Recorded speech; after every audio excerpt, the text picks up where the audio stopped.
Varicose వ్యాధితో బాధపడుతున్నారంట. తక్కువ ఖర్చుతో ట్రీట్మెంట్ కావాలి అనుకుంటే ఎవిస్ హాస్పిటల్ని సంప్రదించండి.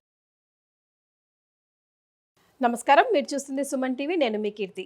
సంకటహర చతుర్థి రోజు ఎలాంటి నియమాలు పాటించాలి, ఎలాంటి పరిహారాలు పాటించాలి, ఆ వినాయకుడి మన్నలను పొందాలంటే ఏం చేయాలి తెలియజేయడానికి మనతో పాటు ప్రముఖ ఆస్ట్రాలజర్ బ్రహ్మశ్రీ నందిబట్ల శ్రీహరి శర్మ గురుగారు ఉన్నారు. నమస్తే గురుగారు. వాగర్థావివ సంపృక్తౌ వాగర్థ ప్రతిపత్తయే జగతః పితరౌ వందే పార్వతీ పరమేశ్వరౌ. ఆదిత్యాయ చ సోమాయ మంగళాయ బుధాయ చ గురుశుక్రశనిభ్యశ్చ రాహవే కేతవే నమః.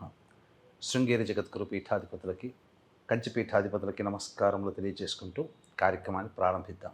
గురుగారు, ఏప్రిల్ 16న సంకటహర చతుర్థి వస్తుంది కదా, మరి ఈ రోజు మేమంతా పాటించవలసిన నియమాలు ఏంటి, అసలు ఈ రోజు విశిష్టత ప్రాముఖ్యత ఏంటి, ఎందుకు పర్టికులర్గా మనం మాట్లాడుకుంటాం ఈ రోజు గురించి తెలుసుకుందాం. ముందుగా గురుగారు, మనకు చతుర్థి తిథి రోజున గణపతి ఆరాధన చేసుకునే ఆచారం మన సాంప్రదాయంలో ఉంది. అంటే ప్రతి మాసంలో కూడా 2 చతుర్థులు వస్తాయి. అమావాస్య వెళ్ళిన చతుర్థి, పౌర్ణమి వెళ్ళిన చతుర్థి. అమావాస్య వెళ్ళిన చతుర్థిని వరద చతుర్థిగా మనం చేస్తుంటాం. ఇది ముఖ్యంగా మనకు భాద్రపద మాసంలో శుద్ధ చవితి రోజున చేసేటువంటిది వరద వినాయక స్వామి వ్రతంగా, అదే వినాయకుని వ్రతంగా మనం చేస్తుంటాం భాద్రపద మాసంలో. కానీ పౌర్ణమి వెళ్ళిన చతుర్థి సంకటహర చతుర్థి. ఇది నియమం ప్రకారం చేసుకునేటువంటిది. సంకటము అంటే సంకష్టము అని అంటే ఏంటి? సకలమైనటువంటి కష్టాలు తొలగించేటువంటిది. సకలమైన కష్టాలు అని. హర అంటే తొలగించేది, వ్రతం అంటే నియమము, ఆచరించడం. కాబట్టి సంకష్టహర చతుర్థి అంటే జటిలమైనటువంటి కష్టాలని తొలగించే వ్రతము అని అర్థం. కాబట్టి ఇది చతుర్థి తిథి రోజున చేసుకోవాలి. దీనికి ప్రధానంగా ఈ సంవత్సరం మనకు చైత్రమాసం మొట్టమొదటి సంకష్టహర చతుర్థి ఏప్రిల్ 16వ తారీఖు రోజున వచ్చింది. అనురాధ నక్షత్రంతో కూడుకున్నటువంటిది. కాబట్టి వీక్షించేటువంటి సుమన్ టీవీ ప్రేక్షకుల్లో చాలామంది మొన్ననే మార్చి 29 ఉగాది ముందు రోజే కదా శని మారాడు, కాబట్టి ఎలాంటి పరిస్థితులు ఉంటాయో అని చెప్పి చాలామంది భయపడుతూ ఉన్నారు. భయాలు ఏమీ పడాల్సిన అవసరం లేదు. శని భగవానుడు మంచివాడే. మనకన్నీ కూడాను ఎంత కష్టములు పెట్టినా మనల్ని బాధించకుండాలంటే తరచూ దేవతా అనుగ్రహాన్ని పొందే ప్రయత్నం చేయమని శని భగవానుడు చెబుతాడు. అందుకే అవకాశం చిక్కినప్పుడల్లా మనము దేవతా ఆరాధన గనక చేసుకుంటూ ఉంటుంటే శని భగవాను యొక్క చూపు మన మీద ఉండదు, మనల్ని బాధ పెట్టడు. అలాగే శనికి సంబంధించినటువంటి నక్షత్రాల్లో ఒకటైనటువంటిది ఈ అనురాధ నక్షత్రం. కాబట్టి ఈ అనురాధ నక్షత్రం ఉన్నటువంటి 16వ తారీఖు రోజున సంకష్టహర చతుర్థి కూడా అవ్వడం అనేటువంటిది చాలా గొప్పది.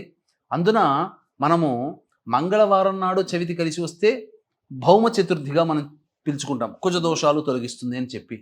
కానీ వినాయకుడికి ప్రత్యేకించి ఒక వారం ఉంది, అదే బుధవారం కదా. ఈ సంవత్సరం మొత్తం కూడా 12 సంకష్టహర చతుర్థులు వస్తే అందులో కేవలం 2 సార్లు మాత్రమే బుధవారంతో కూడుకున్నటువంటి చతుర్థి. అది మొట్టమొదటిది ఈ ఏప్రిల్ 16వ తారీఖు రోజున అయ్యింది. కాబట్టి ఇటువంటి రోజున వినాయకుని ఆరాధన చేయాలి. దీనికి చేయాల్సిందల్లా ఏమీ లేదమ్మా. దీన్ని నియమం ప్రకారము 1 నెలైనా పట్టుకోవచ్చు, 3 నెలలైనా చేయొచ్చు, 5 నెలలైనా, 9 నెలలైనా, 11 నెలలైనా, ఆఖరికి 21 నెలలైనా కానీ చేయవచ్చు. దీనికి చేయాల్సిందల్లా ఒక నియమం పెట్టుకొని ఎన్ని నెలలు చేస్తామని ముందుగా మనము మన కెపాసిటీ, మన శక్తి ఎంత, శక్తి అంటే డబ్బుని కాదు, మనం ఎంతవరకు చేయగలుగుతాం, మన ఓపిక. కాబట్టి అన్ని నెలలు చేస్తామని సంకల్పం చేసుకొని కష్టములు, సంకష్టములు అంటే కొంతమందికి ఇల్లు కావాలని ఉంటుంది, కొంతమంది పెళ్లి కావాలని ఉంటుంది, కొంతమందికి మంచి ఉద్యోగం లభించాలని ఉంటుంది, కొంతమందికి ఏమో మంచి డెవలప్మెంట్ ఉండాలి, కొంతమందికి ఏమో భార్యాభర్తలు సరిగ్గా ఉండరు, కొంతమందికి ఏమో సంతానం కలగదు. అది కూడా గణపతి సంతానాన్ని కూడా ప్రసాదిస్తాడు. దీనికి సంతాన గణపతి వ్రతం కూడా ఉంది.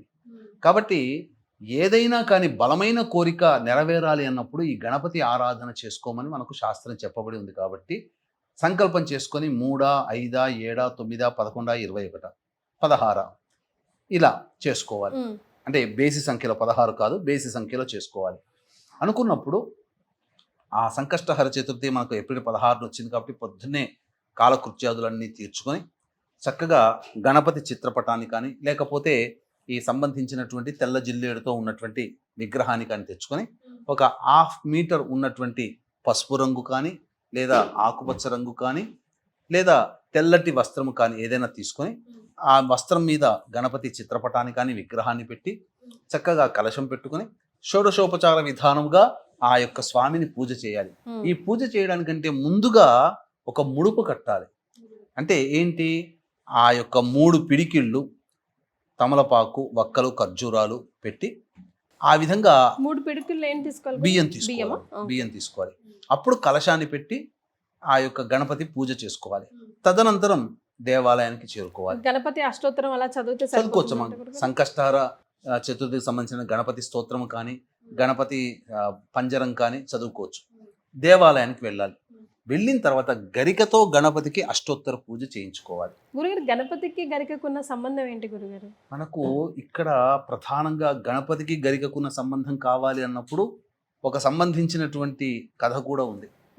అంటే రాక్షస సంహారం చెయ్యాలని చెప్పి ఆ పార్వతీ పరమేశ్వరులకి పుట్టినటువంటి సంతానం వల్లనే ఆ మృత్యువు పొందాలి అనేటువంటి లోకకంటకుడు అయినటువంటి రాక్షసుని సంహరించినప్పుడు జలోదరుడు అనేటువంటి రాక్షసుడు అతన్ని ఏంటంటే అతను ఎక్కడ ఉంటే అక్కడ అగ్ని అనమాట.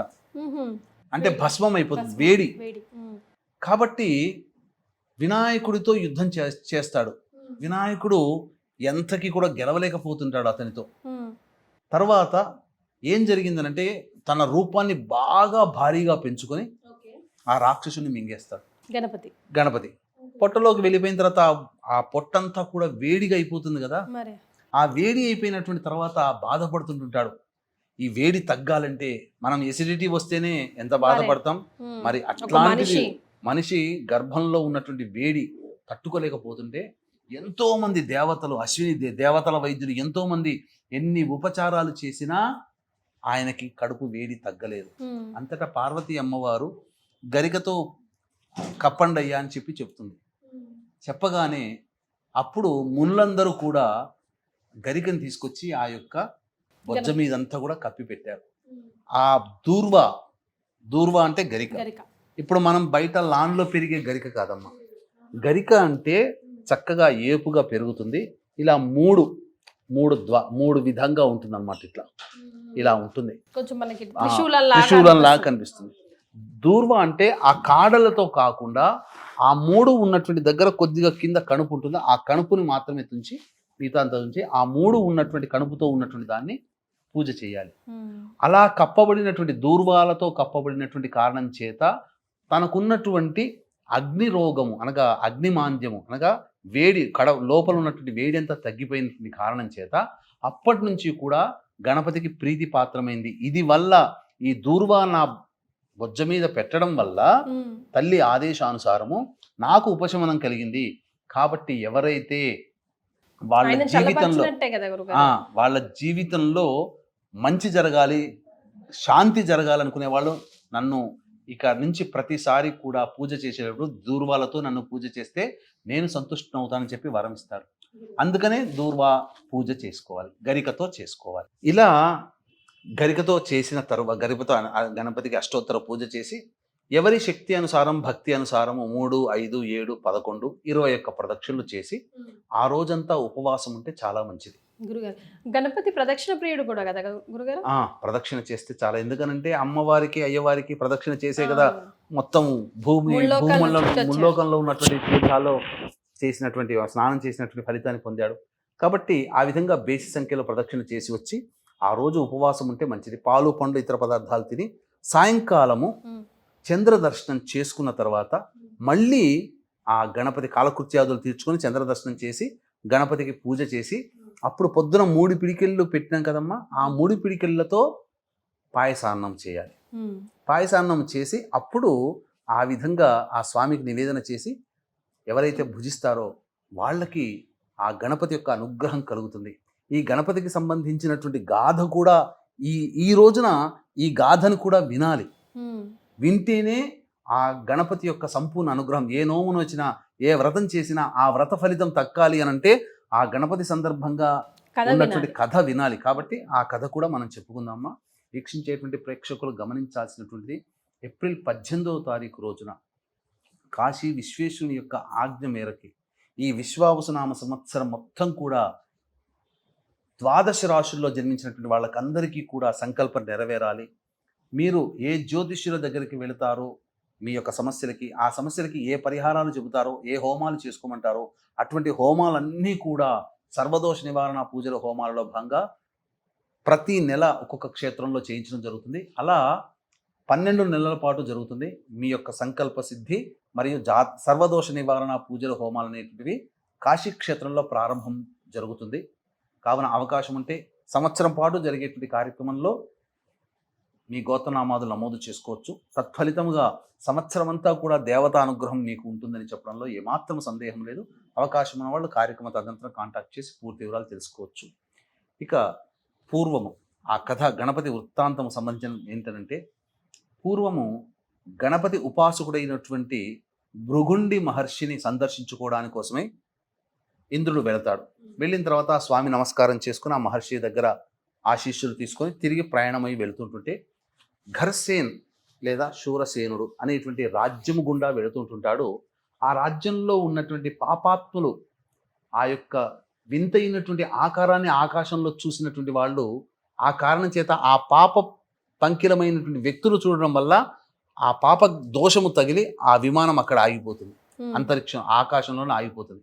అంతటా ఆ శూరసేనుడు వచ్చి ఆకాశంలో ఉన్నటువంటి అద్భుతాన్ని చూసి అందులో ఉన్నటువంటి ఇంద్రుని సాదరంగా ఆహ్వానించి చాలా ఉపచర్యలు చేసిన తర్వాత సంతోషించి, ఎందుకండి మా ప్రాంతంలో మా రాజ్యంలో మీరు ఆగారంటే, మీ రాజ్యంలో పాపం చేసుకున్న వ్యక్తులు ఉన్నారయ్యా, అందువల్ల వాళ్ళ దృష్టి పడడం వల్ల నా విమానం ఆగిపోయింది. కాబట్టి ఈరోజు పంచమి తిథి, నిన్నటి రోజు చతుర్థి. ఆ చతుర్థి రోజున ఎవరైతే ఈ సంకష్టహర చతుర్థి నియమాన్ని పాటించి నియమనిష్టలతో ఉన్నటువంటి వ్యక్తి వచ్చి ఆ యొక్క ఫలితాన్ని గనక ధారపోస్తే నా విమానం కదులుతుంది, నేను మళ్ళీ నా స్వర్గలోకానికి వెళతానంటే రాజు భటులందరినీ పిలిపిస్తాడు. ఎవ్వరూ కూడా వ్రతాన్ని చేసిన వాళ్ళు ఆ రాజ్యంలో లేరు.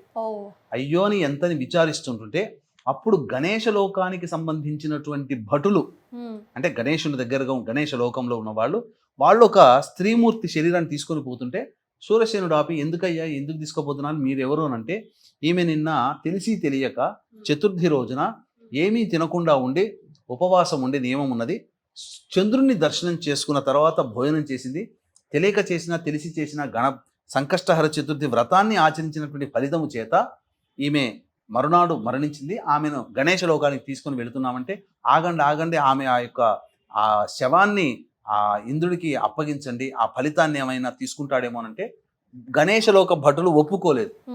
ఒప్పుకోకపోగా ఆ విమానం పక్క నుంచి పోతూ ఉంటుంటే ఆ గాలి ఏదైతే ఉందో ఆ గాలి ఆ యొక్క స్త్రీమూర్తి శరీరాన్ని తాకి విమానాన్ని తాకడంతోనే ఆ విమానంలో చైతన్యం వచ్చింది, విమానం బయలుదేరడానికి సిద్ధమైంది, ఇంద్రుడు వెళ్ళిపోయాడు. అంటే దీని ద్వారా మనకు తెలిసేటువంటిది ఏంటంటే, గణేష వ్రతాన్ని చేసినటువంటి వాళ్ళకంటే గణేష వ్రతం చేసి మరణించినటువంటి శరీరాన్ని తాకిన గాలికే అంత శక్తి ఉంటే ఆ వ్రతాన్ని ఆచరించినటువంటి వ్యక్తికి ఎంతటి సత్ఫలితాలు కలగాలి అనేటువంటిది ఈ వ్రతం ద్వారా తెలుసుకొని వీక్షించేటువంటి ప్రేక్షకులందరూ కూడా గణేష వ్రతాన్ని, మీకు జటిలమైన కోరిక ఇంతకుముందు చెప్పినట్టుగా ఏదైతే బాధాకరంగా ఉంటుందో, ఏదైతే బలమైన కోరిక ఉంటుందో ఆ కోరిక నెరవేరాలనేటువంటి ఒక ఉద్దేశంతో 3 నెలలు కానీ, 1 నెల కానీ, 5 కానీ, 7 కానీ, 11 కానీ, 21 నెలలు కానీ ఆచరించండి. తప్పకుండా ఈ వ్రతాన్ని ఆచరించిన వాళ్ళకి తప్పకుండా వాళ్ళకి మంచి జరుగుతుంది. ఆ ఉదయాన్నే లేచి చేసుకున్నటువంటి విధంగా దేవాలయానికి వెళ్ళి గణపతి హోమం చేసుకున్నా ఇంకా మీకు చాలా మేలు కలుగుతుంది. వీక్షించేటువంటి ప్రేక్షకులకి ఈ ఏప్రిల్ 16వ తారీఖు రోజున సంకష్టహర చతుర్థి, ప్రేక్షకులందరికీ కూడా మంచి జరగాలనేటువంటి ఒక సదుద్దేశము, మీ సంకల్పం నెరవేరాలనే ఉద్దేశంతో నా శిష్యులందరికీ కూడా కాశీక్షేత్రంలో ఉంటాను. అక్కడ చింతామణి గణపతి దేవాలయం ఉంది. మీకందరికీ కూడా మంచి జరగాలని ఆ గణపతిని నేను మనసారా ప్రార్థిస్తాను. అవకాశం ఉంటే ఈ విశ్వావసునామ సంవత్సరం 18 తారీఖు రోజున ఈ సంవత్సరం మొత్తం కూడా మీ యొక్క కోరిక నెరవేరాలి, మీ సంకల్పం నెరవేరాలి, మీ జాతకరీత్యా ఉన్నటువంటి దోషాలు తొలగిపోవాలనే ఉద్దేశంతో మహత్తరమైనటువంటి కార్యక్రమాన్ని ప్రారంభించడం జరుగుతుంది. అవకాశం ఉంటే అట్టి కార్యక్రమంలో కూడా మీ గోత్రనామాలు నమోదు చేసుకోవచ్చు. చాలా సంతోషం గురుగారు, ధన్యవాదాలు. సర్వం శ్రీ ఉమామహేశ్వర పరబ్రహ్మార్పణమస్తు.